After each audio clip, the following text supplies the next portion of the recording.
Welcome, everyone, to another edition of Unravel Your Mind. We're here to transform relationships to love and life. And there's some great questions coming up. So let's jump right in. Of course, it's the holidays, but a lot of these questions that are asked are really relevant for all year long. The first one I think is a good one, and that is, in this crazy time that seems to be focused on consumerism, how can I stay grounded and focused on the things that are most important? I think it's really setting that intention of wanting to bring a deeper connection to people and to not want to just buy something because of a name brand or a perception. Isn't that what we get caught up in a lot of times, is the value of something based on what everyone else thinks about it? And that is real consumerism, isn't it? Just going out to buy things to really have an external relationship with these products or things. And there's nothing wrong with it. It's just that the question is, how can we shift our focus and stay grounded on the things that are most important? So I think the first question would be back to you. What is it that is most important to you? What is that for you? And then finding ways to bring that forward to everyone else. So let's see, for example, if having fun is important to you, then do something that's about fun, not about something that is perceived to be fun and means you have to consume a bunch of things because it's just like the thing to do, right? So you want to identify, well, maybe having fun is like actually having people over to your house and drinking eggnog or glühwein or something, as opposed to going out to a beer garden or a group that it's all about shopping, or something that's more on that consumerism end, right? Because I feel like the question is more about connection. And so it's about finding what's important to you first and foremost, and then bringing that forward for everyone else. Because when you set the example, then other people want to follow. So consumerism is obviously a big part of what we've now seen the holidays and Christmas and other other big religious events during these last few months of the year. And I think it's a great question to be asking, like, how can we shift away from this? I know there's a part two to this question as well, and that is, how can I help my family and friends make a shift to focus on connection versus consumerism? And we talked about that on one of the previous shows, but I want to talk about it again because I want to answer the question, but also because I think the connection part is so important. We get really trapped in buying gifts that don't necessarily reflect the connection that we have with someone. And I'm saying this probably from a more mature standpoint, meaning that I'm not talking about gifts for children or younger people who may have a specific list of items that they want. And even if they do, I think there's a personalization that we can do for these gifts. Something that makes it not just a mug or a toy or whatever, but maybe it's actually personalizing it. So actually, I'm going to go back now. That's coming to me to say that maybe it is a toy and it is for a smaller child, but that you actually write something on it with a Sharpie marker, so that when they're playing with it, that they understand that it's being given to them with great love and that you're thinking of them. Maybe it's giving a puzzle that is actually a picture of you and that person, as opposed to a puzzle of some other character. And as we come into even the adult gifts, I think that it stands true for that too, because everyone kind of has what they want. If they don't have it, they go buy it. I think personalizing everything that we give, writing on it, maybe we give a hat, but we add an extra stitch or something on it that we know is like really personal to them, that makes it feel like a connection. But I also think that just having the word games comes to mind, and I don't really mean games, but maybe activities or games where you're doing more Q&A, right? I think a lot of times we get to parties and gatherings and we talk about politics and we talk about all these things, our job or the state of the economy or things that are relevant and happening, but they're not the things that are bringing us connection and joy and cheer and what the holidays are all about. So perhaps before you go out, whether it's a family gathering, a friend gathering, or you're just simply going out to something that you've never been to before, maybe come up with 1 or 3 questions that you want to ask people that facilitates connection. I mean, what do we usually ask? Like, oh, what do you do for a living? Well, maybe that's not the real connecting, heartfelt way to start a conversation. Maybe it's something about, what is your biggest passion in life? Maybe it's just jumping into something like that. If it doesn't feel appropriate, of course, then have a couple of others that are in your back pocket, but something that helps you learn something more about someone else's heart, right? Not just about like the physical things of like the logistical things of what they do for a living, where they live, none of that stuff. Yeah, I think coming up with some really good questions before you go out and then reflecting on it, afterwards too, like, gosh, what new things did I learn from people because of these new questions that I asked? Yeah, I think that's gonna change a lot about connection versus consumerism, because then you're not necessarily just talking about the things that you want to consume or the things that you want to do out there, but you're talking about the heartfelt things that are in here. And I think that's where we get the greatest form of connection. All right. If anyone has any ideas that are listening to the show, I always love the interaction. So please, in the notes, add anything that you feel is great about getting to connection versus consumerism. All right. Let's go to question number 3. Question number 3 is, I'm a people pleaser, and I wish I could stop this because then I don't get what I want because I'm worried about hurting someone's feelings. How can I stop doing this? Well, I'm not sure who asked the question, so I'm answering this as I always do, quite broadly. I think it's interesting. I think people pleasers think that they're pleasing others when they're actually torturing others. Oftentimes, people pleasers are the hardest people to be around because they're not actually telling you what they want. And as humans, we do want that interaction. We do, unless you're just a controlling person, you want the other person to tell you, like, what do you want? What are you feeling? What would make you happy? And when we put that filter on and we try to say something that we think is going to make the other person happy, in the end, and maybe in the moment it doesn't feel torturous, but in the end, it's almost always torturous. Why? Because it backfires, right? The person does something that they didn't want to do to please somebody else. And then it comes out later that, that person was grumpy doing it, or, they resented the person that they didn't do what they wanted to do. And it's just a mess. So it's like, get to the heart of the matter in your own heart. Figure out what you want. Sit with it, be with it, like, and then say it with confidence.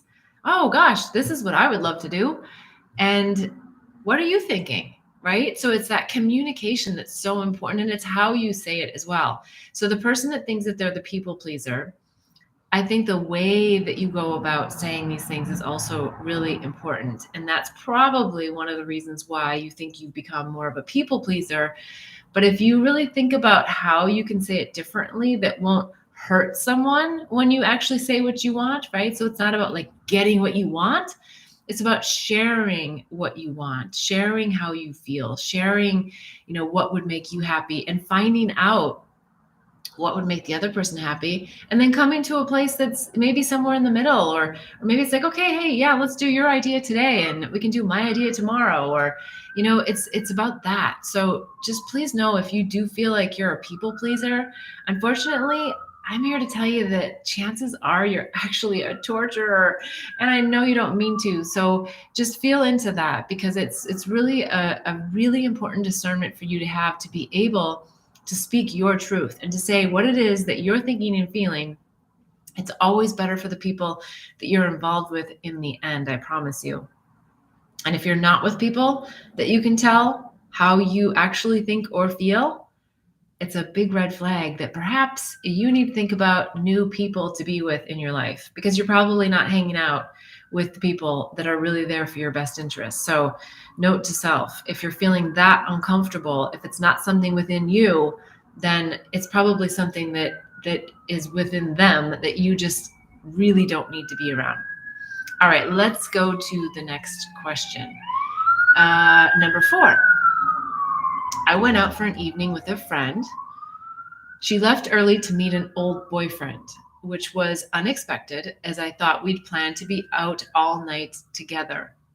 I'm upset about it and feel she should call me and apologize. Who should call who first? Well, I'm never really in that like who should call who first. I think it's a how do you feel about your relationship with her, and was there clear communication up front about what you were actually looking to do? And let's assume that there was, because it sounds like from this that you thought that you both agreed to be out for the night. And somewhere along the way, this person sounds like perhaps just kind of abruptly left you. I think the best thing to do is to understand what that person's situation is. And if you didn't have the time right then and there, let's give people a little bit of the benefit of the doubt. I'm going to actually answer this 2 different ways because it depends upon your relationship with this person. But give them the benefit of the doubt that there was something really important, something really burning for them to change plans midstream, mid-course. And give them that grace that, I want to understand from them what their situation was. So under that, then you would call them and you say, hey, you left early. I thought we were out for the night. And the next thing I know, you've left and you're going to meet an old boyfriend. It was hard for me to just have you sort of abandon me when I thought it was our night out. Can you share a little bit more with me, like what happened and why this happened? And I think if you come from that more love-filled place of understanding what their situation is, I think you're going to get a very different response from the person. Now, on the flip side, if it's someone that was just legitimately being disrespectful and just like thought they had a better offer and they were going to go hang out with their old boyfriend and ditch you, then you want to look at it a little bit differently from the standpoint that maybe you just aren't with the right friend. Right? And maybe there's something more in there. I'm not saying like over analyze it, but in here, like deep inside, what you're feeling. And if that person's not making you feel like your friendship is a priority to them, then I would reevaluate that particular friendship. But again, it's always about communication. Who should call who first? I don't think that matters as much. I think it's about getting yourself into a space where you can have a neutral conversation, meaning that it's not like one of those where you're so angry that you say things that you don't want to say, because that's when we don't talk, right? Is when we're worried that our emotions are going to take over and control us. So get yourself to that place where you're feeling like, okay, I can have this conversation and also be able to say, hey, when you did this, it made me feel this way, so that they understand how their actions impacted you, but in a genuine way of wanting to communicate, right? Not about blame, not about you did this or you left. No, all of those yous are going to end up in not a good outcome typically. So be very much in, I felt when this happened, it made me feel this way, right? And then you're just in your feeling place. You're not in the blaming place. You're not in the, I'm questioning your friendship place. You're in that place of like, hey, I really want to understand what was going on for you and how that came about. So I would pick up the phone and call, because I'm always a clearer. I love to clear. I think if there's something that's heavy on your heart, that you should clear it sooner rather than later. Because if you don't, you know what happens? The stories just get built and they get bigger. And then you talk to another friend who has nothing to do with what happened that evening, and you just build your story. You build your emotions around it. You build it to a place that no matter what that person says, potentially you're not going to be able to actually have that more heart-centered place, because you're going to already have this case built against them. So I'm always big on, get it out, get it on the table, and don't wait around and mope. I'm not saying that you are, but Don't mope waiting for someone to reach out to you. Reach out to them, get it cleared. All right, let's get on to the next question. Question number 5. Any tips on how to hold space for people whose beliefs are different than yours and maybe even offensive? Wow, isn't this a good time for this question? How important is it to stand up for yourself or just let them be heard? There's so many different topics that we could be talking about with this question. So I'm not sure particularly for this person, but holding space. I think that's, if you're not familiar with that term, it's like where you're literally like holding the space, meaning you're not reacting in a way that fuels the fire. And so it's hard sometimes to hold space, to just be in the moment in a neutral place when someone's coming at you with something that you're like, no, that's not what I believe, right? Whether it's war, whether it's politics, it's always these beliefs. And isn't that interesting that wars happen over religion, which is what? It's a belief. It's a belief. So it's a really relevant question right now. And how important is it to stand up for yourself or just let them be heard? I think having people, allowing them to be heard is a really great thing. I think that it allows people to just voice what's on their mind and in their heart. But I also think we have to have boundaries, right? So if someone just keeps going on and on and on and on, that's not healthy for you either, right? So that's not holding space in the true sense of being in a neutral place for them and for you. So I think that going into this conversation, a lot of times we get blindsided and we don't know that that person's going to really just like go off onto something, especially when it starts to diverge into an area where we feel like it's offensive. Like they're really not thinking about like me as the receiver of what they're delivering. And that's where you need to just have the boundaries and the discernment to say, thank you for sharing your opinions on this. I really see, and then reflect what it is that you're seeing. I really see that this is causing, a lot of anger within you, or this is causing a lot of hurt, a lot of pain. Acknowledge the emotion that's behind all of those words. Acknowledge that. That right there oftentimes helps people feel seen and heard, and it diffuses just a little bit where they're at, because then they're like, oh, you see me, right? And I'd like to offer my thoughts if you feel up to it. And then offer your thoughts in a kind way and use your discernment to stop so that you're not just building a case, right? And hey, I would like to have an open conversation with you about this. Is this a good time, or are you feeling really too emotional about it? And then just kind of get them to gauge back into like, oh yeah, maybe I'm too emotional about this. It doesn't mean it's right or it's wrong, right? You can be emotional about it, but we don't have to project all of our emotions onto someone to a place where it feels offensive, right? And sometimes we just don't even know we're doing it because we're just like so in the moment. We're just so, like sharing our thoughts and our feelings and happy to be heard, even though you might be, really like torturing the person that's listening to you.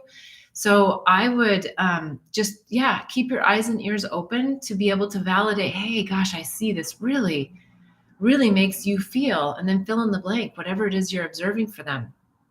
See if that diffuses them. And then say, hey, would you be interested and willing to hear a little bit about what I'm thinking about it? And if they say no, then that's fine too. And then there's also a point where you just say, hey, thank you so much for sharing. I think my cup is full on this topic. Like I'm with you. It's an issue that we're get resolved. Can we just close it out for now and enjoy the space or enjoy whatever else it is that we're doing so that we can move on to something else and maybe come back to this when we're both in a different space or place. And I bet you're going to find that people are like, oh, okay, thanks for just like bringing my awareness to the fact that maybe I got a little too far into a direction that I didn't need to go with you right now in this moment. And then you shift the space, right? So instead of like thinking that you have to hold this space and hold this container, you're actually just gently navigating the topic, the conversation over into another space, right? All right, let's get to the next question. All right. Number 6, I met a gentleman at a gathering and was interested in him. I thought we had a nice connection and he followed up, but then didn't make an effort to get together. Should I stay traditional and wait for the guy to reach out to me? I think it really depends upon the dynamic of like what was happening, what kind of topics you got into. If you felt like you had a connection, like a soulful connection, I'm not saying like your soulmates, I'm just saying like if you felt like there was a little bit more of a deeper connection there and you did have that first interaction, and now they're not calling, I would just feel into what's right for you, because giving them space to just call you whenever they feel appropriate may be the right thing to do. It may give you an indication as to where they're at in their interest in you. But I say that not wanting anyone to play games, right? This isn't about like a he said, she said, tit for tat, like, he called, so I'm not going to call, or he, whatever, like that stuff is, that dating game stuff. I'm not into that. I just don't think that that's necessary. I think that if you feel like, hey, I really want to reach out to this person, then reach out to them, right? Because maybe they misinterpreted something that you said or did, and they think that you're not interested, right? So again, I think it's really just about being genuine. It's about showing up. It's about saying what you really feel. Like, hey, I'm interested in you. And I just wanted to follow up. I know we had a few conversations and then it seemed like it kind of trailed off, but I just want to know, are you interested in having, more conversation and getting to know each other more? Right? You just say what it is. Like, we overcomplicate all this stuff like way too much. I know there are books and there are podcasts and whatever, all this stuff on like dating and how you're supposed to do it and what the man should do and what the woman should do and how to play the game. And I'm sure that's all legit, and I'm sure you can play it all, and I'm sure it probably works. But if you're looking for a heartfelt, centered relationship where communication is the core, then I would just say start with that, right? Start with actually communicating. Because I know sometimes it's hard, like you like someone or you're interested in someone, but you don't want to be overly interested until you know like where they're at. Well, you know what? Give that up. It's like, if you're interested, then you're interested. And then I think the more you communicate, and I'm not saying like over text, I'm not saying any of that. I'm just saying the more you communicate exactly where you are when you're there, then you'll learn a lot about that other person. You'll learn about their response. You'll learn, just about their openness to maybe a less than traditional way of communicating. If it's, if you think that you as the woman should wait. Get into your heart and feel it and see what you want, and then just go for it. And then if they're not responsive, then it's their loss, or it's just maybe it's, maybe it's just your way of getting the universe to just move you along quickly. Like maybe they're really not what you thought they were. And it's just a way for you to not have to waste any time, or maybe it's just not the right time. Right. So I know that's a little bit ambiguous, but I think the main point is to get into how you feel about it, communicate it with someone. And if they're not receptive, fine, then you walk away. But if you're not communicating, how do you know? Right? How do you know? All right. And the same for men. I mean, either way, it goes both ways. Like if you are interested, then pursue the interest. All right, let's go to the next question. Any tips on handling narcissistic family members during family gatherings? Many of you know that I just channel the answers. Like I don't prepare anything to any of these. And what the voice says, ignore them. And so I think the whole point of ignoring a narcissist is that they're a narcissist because they need attention. That's what they do. They suck everybody's light and attention because they need to boast themselves to be seen. They want everyone to think that they're the biggest boy in the room, or the gregarious gal in the place. So ignoring them is the first thing that comes to mind. Now, I think there's a way you can do that that's not rude. And that may be that you not just ignore them, but that you just say thank you. and you walk away. Thank you for sharing, thank you for sharing that with a smile, right? And with an energy and a glow that you're honoring who they are, but you're just saying, but I'm going to go into another room. I'm not going to sit here. So let's say, okay, you say, well, Beth, we're sitting at the dining room table. We can't just leave the table. And the narcissist in the family is just, snow plowing everybody. What comes to mind is that you shift the conversation. So you come up with a loving way to say, I try that. I try to do this a lot. Actually, people get into these really negative conversations and I say, gosh, I really love your nail color, or, I literally just shift and divert, but at a time where it feels like there's a pause, and I say something positive to like jolt somebody out of this narrative of like me, or negative, negative, negative. And I know that may feel a little bit rude, but I don't mean it to be. I'm just shifting the energy. Let's talk about, and maybe, someone's nail polish. That was a dumb example, but I just say what comes to mind. Sometimes it's that simple, right? Like we don't have to make it complicated. But then, oh gosh, I realized that so-and-so was talking about this earlier, and I really just want to bring this forward for everyone to reflect on. Right. So, but having a smile, which I know can be so hard at family gatherings, but you got to shift it in here. Like in here, you got to say, I'm going to make a real effort this particular family gathering to bring a different energy and to just see this person differently. And you ignore the annoying part of it. You ignore the part that, don't ignore your feelings. You have that feeling, you acknowledge it. You say, okay, I'm going to release that feeling in this moment, and I'm going to go into another space that's positive and friendly. And if it gets to a place, like back to the dinner table conversation, that like, you're like, this is not changing, and you've tried to shift the conversation, you can get up and leave.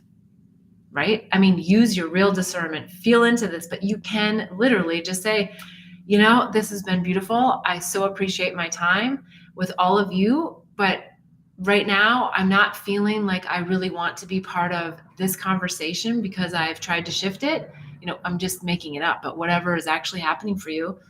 And I'm just not feeling like this is how I want to spend my holiday. I'm going to go to the other room, or I'm going to go home, or I'm going to, just take a break and just do something else. Maybe I'm going to take a walk, or, whatever it is. But all I'm suggesting is that you ignore them in the way that you don't just sit there and stew with it, right?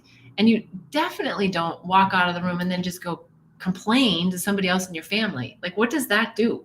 Like, call this stuff out. And if the narcissist is so volatile that they just monopolize everybody, then ask them to leave. This is not the family spirit that we want to be in right now. And if you don't feel that you can come to the table with a different topic or conversation, then I think it's time for us to take a break from the table. There's lots of ways that you can go about this. They're only narcissists because we allow them to be. So it's still our responsibility to state our needs and to shift. And if everybody just turns a blind eye and ignores and sits there unhappy, should we feel bad or sorry for ourselves about that? I don't think so. You still have to take accountability. You still have to stand up for what it is that you need and speak it. So that's how I would deal with a narcissist. I know it's not easy, but we can make it a little bit easier. Okay, let's get to the next question. Do you think it's possible to create new holiday traditions with family and friends? I don't want to feel like I'm swimming upstream trying to accomplish something fun and new. Any thoughts? Yeah, I think we can make new holiday traditions all the time. But I know that some people don't feel that way. So there may be certain family members that you can't do this with because they're just not going to be open to it. Again, I think the way that you approach these conversations from a caring, loving place, hey, I thought of a new idea for this year. I know that you really love to do that, blah, blah, blah, whatever it is. And I love to do it too. But I was thinking, maybe we should do something different. Would you be open to that? And if they say no, or let's say they say no. Then perhaps there's a way that you can say, oh, well, can we incorporate my new idea? Can we add, if it's a Christmas sleigh dinner that you want to do, can we add this new component to it? Maybe it's something at the front end or the back end, right? That, because I don't know why you want to change the tradition. I'm assuming that you don't like it or that you just want to do something new or whatever. But try to work with it. Try to find ways to fit it in. Maybe it's that you don't want to actually go to, I'm making it up, but your sister's house. And you want to have people at your house, or maybe you want to go to your brother's house, or you want to have it at your parents' house, or whatever the scenario is. Work with everyone and communicate. Don't build, again, I feel like the theme today is don't build a case against other people and then go to them and say, here's what I think we should do. No, talk to the person that is going to have the most resistance to the idea. Ask them, how committed are they to this particular tradition? And how devastating or not would it be to change it ever so slightly because you feel X, Y, or Z, right? So I do think you can change those traditions. And I think, especially when it comes to friends, it's even potentially less difficult because, we have friends that kind of ebb and flow and come and go, and our family is traditionally more there every year kind of thing. And friends, if you want to start a new tradition where, the Christmas walk is all about drinking hot cocoa and not alcohol, you can start that and make it fun. Bring, 10 different flavors of hot cocoa or something, right? You just bring things to the table that make it interesting to try something new. And you're doing a taste testing of hot cocoa during the Christmas walk, as opposed to just doing whatever the tradition is, a glass of wine after glass of wine. So bring it with some fun and some new ways of thinking, and then the way that you sell it. I hate to say the word sell, but if it's a tradition, sometimes it's harder to shift. And so the way that you sell it is, with your passion around whatever your idea is. So absolutely, we can change traditions. It's just how we go about it, and maybe you can't do it in the first year. Maybe it comes in the next year, and maybe you just change your tradition ever so slightly so that maybe you do something different before you go over to so-and-so's house, right? Maybe you do something different afterwards. So if they're not willing to change the tradition within their own four walls or their confines, then I think, do something and take it up a notch on the front or the back end. So that might be another idea. All right. And if anyone else has ideas, I always love to hear them. So put them in the comments below. All right. The next question: with the stress of the holidays, how do I keep my sanity and my relationship with my boyfriend connected and on track despite the busyness and stress of the holidays? I think that we could replace the word boyfriend with a lot of different names. And I think that the holidays do feel stressful sometimes, but do they need to? Like, that could be your first question to yourself. Like, do I really need to see them as stressful? Or can I just reframe that and be like, I am busy, but let me prioritize, right? So that's where I would say, whether it's a boyfriend or your family or whatever, like, where are your priorities? Like, do you want to spend the time with your boyfriend? Then bring them along to as many holiday things that you can, or cancel out of some of them, right? Like, why do we always think we have to do everything? Like, why can't we just say, well, no, I'm not up for that this year, or I'd love to. However, I've got this other commitment. And we don't always even have to tell people, like, what are our other commitments, right? So it just depends upon the specifics of the situation. But what comes to mind loud and clear on this one is prioritizing what's the most important to you, and then doing that, not just doing something because it's traditionally what you've done, right? And maybe it's cutting something short. So if you can't invite a spouse or a partner, a boyfriend or a girlfriend to a particular event, maybe you say, you know what, I want to go to this event. I'm going to go for 2 hours, and then I'm going to plan to meet my partner afterwards, right? So then you still get to see them that evening, but you've like set a time, like before you go to the event, that you're going to actually leave. or you're going to see them before the event. And, there's lots of options. I think just prioritize and get clear on your vision for how you want to feel, first of all, and then what you think that could look like, and then stay unattached to exactly how it rolls out, because it's never what we exactly think. So that should help to get over the busyness. And I also think just sometimes when we think that we're so busy, we bring that energy about ourselves. So maybe just reframing that you're not that busy. Maybe it's not about busyness, and it's about prioritization and spending time with loved ones. All right, let's get on to the next question. I feel so much anxiety, not just in my thoughts, but in my body. Sometimes I don't even know why. Is there a technique to overcome this quickly so it doesn't take me over? The first thing that comes to mind is breath. When we start to feel somatically in our body anxiety, there was probably a lot that might have come before that, that we just ignored, or we tried to sort of put at bay, or tried to control, or like, oh, I'm not feeling that. That first moment of, I feel like something might get a little out of control, is just taking that deep breath, right?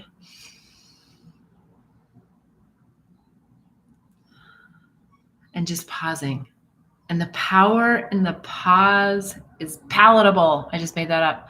The power in the pause is palatable, right? Because it takes the breath in, and the breath is spirit. It takes spirit in and brings that awareness. So if you're feeling anxiety, like let's just say, like maybe in your third chakra, like just above your belly button, just putting your hand there and just breathing into the belly, right? Getting in there and really feeling that part of your body, because it starts to get you out of your mind.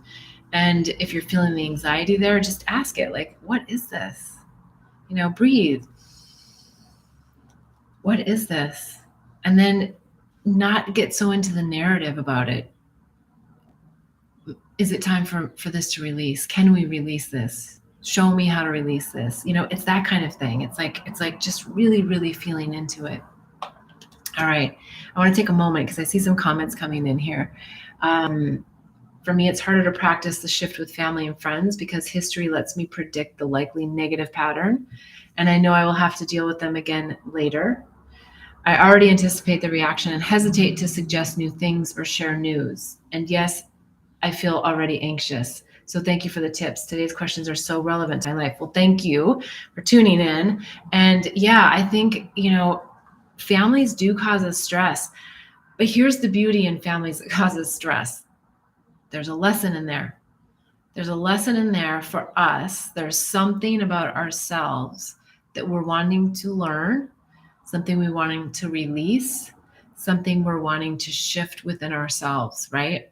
So if it's confidence in speaking our truth, if it's simply that you're just going to not build a wall, but that you're going to protect your energy field, which is very different than building a wall, but protect your energy field, which means that you're not going to let all of their thoughts and comments like infiltrate your mind to this place where then you feel so discombobulated and off-centered.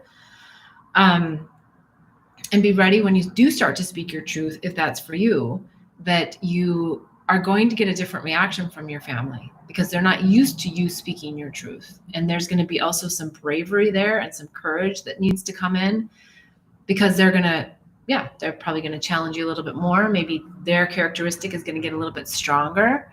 So before you go into a family situation, if it's specific to a family and anxiety, so now I'm kind of taking that other question and bringing it into the live question here, or comment, that, it's still about breathing deep into the body. It's still about breathing in, because when we breathe in and we think about a space or place within ourselves, it helps us to get out of the head. Because, right, that's like most of us are kind of cut off from here up, because we're just like thinking, thoughts, external environment, who's saying what, how do I navigate this, when the navigation tool is actually right here. And I feel like this was something we talked about maybe last week, but again, it's like sitting, like even if you're just sitting at the dinner table and you're sitting with family who you love, but that cause you anxiety, and you're feeling that anxiety rise, Put your awareness on your tailbone. So you're sitting, sit up, get your shoulders back, breathe, let your whole lung, right, open and expand, and be seen. Because what happens sometimes when we have anxiety, we kind of go like this, and we're like, oh, and we don't want to be seen. No, be seen. This is the time to bring the courage and bring the bravery. And maybe you don't even say anything, right? Maybe you don't even say anything, but just having that act of courage to breathe in and feel differently and go to your tailbone, because I think it brings your awareness to the back of you, as opposed to like all of your organs that you're trying to protect, right? When you're feeling like someone is coming after you, you're opening it and you're feeling the tailbone. I don't know. The other thing that's coming is if you do feel like you need a bit of a shield, like, because, you know, putting your chest out means you're putting your heart out. Putting your belly out means you're opening, you know, your solar plexus. So if you need to, you know, I don't really think you need to do like a whole like full on metal shield, but just think of a nice warm glowing light, right? Just like a warm glowing light that envelops you and that keeps you in you and them over there. I think if you focus on that, maybe it's a soft blue light. Maybe it's just a soft blue light that you just go, whoo, just stay with me, right? Try it. You may think it sounds a little bit funky or crazy or whatever, but try it. Try it when you're sitting there. People will probably say, what are you thinking about? And you don't necessarily have to tell them, because then they may think you are crazy, but you do just need to sit in your own awareness and your own love and not fall prey to this narrative that you grew up with in families, to think that that's who you are or who you're supposed to be or who you're not, right? So that's the thing about families, is that they remind us so much of our inner child wounds, and they take us back to some spaces and some places that weren't always so nice. But there's a lot of spaces and places that were nice for a lot of us. So, you know, go back to what the good things were in your childhood and in your family, and focus on those. If there's something you love about your mom or something you love about your dad, and they're annoying the crap out of you at that dinner, think about the thing that you do love about them and focus on that. Because, you know, where focus and energy goes, you know, that's where energy flows. So we don't want to fan the flame, right? All right. Okay. Let's see if there's any other live ones here. And I think maybe one of the last questions is, I'm starting to think of 2024. What do you recommend for a New Year's ritual to start the year off right? Well, since we're still in December, technically, and if you're watching this at some other point in time in the year, I think you can use this anytime. When you feel like there's a new start coming, or you want a new start to come, clear out the old, right? So take now until the end of the year, as busy as you may be, find things that you want to donate, give away, clean out, make space for the new in the new year. I mean, a lot of times we spend time writing intentions, which is great, and I highly recommend that too. Maybe less about goals. Sometimes I know people want to argue that, and there's a lot of different camps about goals, but I think it's about the vision and about the feelings that you want to have in the new year, and then opening the space for that. So thinking about, if, like, for example, if one of your visions or goals, if you want to say, for the next year is to bring in a romantic partner, then maybe you're clearing out some of your dresser drawer, right? Making space. Maybe you're clearing off the nightstand on the other side. Maybe you're getting a nightstand for the other side. Maybe, you know, like whatever that would look like if that person was then in your life, like what do you want to clear out to make room for them to come in, right? And maybe it's pictures. Maybe you want to switch out pictures. Maybe, you know, one of the things that we don't often think about, but if you're a single woman, for example, and you have a bunch of pictures of single people in your house, or single, you know, things, maybe switch them out for pairs, right? Maybe you have two lovebirds, literally, or maybe you have two flowers instead of one flower, or, you know, that you start to think about things in pairs symbolically in your house, right? That it's not just all about one. Yeah, there's lots of different things that you can do to bring these things in. All right, so let's see. Recommend for the New Year ritual. I just want to make sure I'm answering the question and it's full. Ritual to start off the new year. So yeah, I would say it's cleaning out the old and setting intentions for the new. And the other thing that comes to mind is to say there might be a new routine. If you don't have a routine, get a routine. And if you have a routine, you might want to just switch it up a notch. You might want to do something a little bit differently. I would say there's a really great couple of things, and I'll probably talk about them again as we roll into the new year. But there's a YouTube series on the 28 days of gratitude, and that might be a really nice thing to start on the 1st of January, so that you're following each day the gratitude exercises. So that could be something that can also be really helpful. But get a journal, no matter what. I would say get a journal and have that ready to go in the new year, so that you can start really fresh and with a new canvas or a new slate. And another thing, when I say canvas, is maybe you start a painting, and maybe each month, or if that seems too much, maybe it's like in a month's time, each day you put a little something on the canvas, just something that represents an emotion, a feeling, and it could be just a splash of color. And you can see at the end of the month, what does your canvas say about how you felt during that month. So just a fun little activity that might be something you can put into your routine, if you have the space and the inspiration to do it. There's lots of other examples and ideas that you could come up with. All right, I think we've covered off on everything, unless there's any more live questions. I'm so grateful for you each week. Thank you for submitting such great questions. Thank you for your replies and your comments. Subscribe, hit the bell.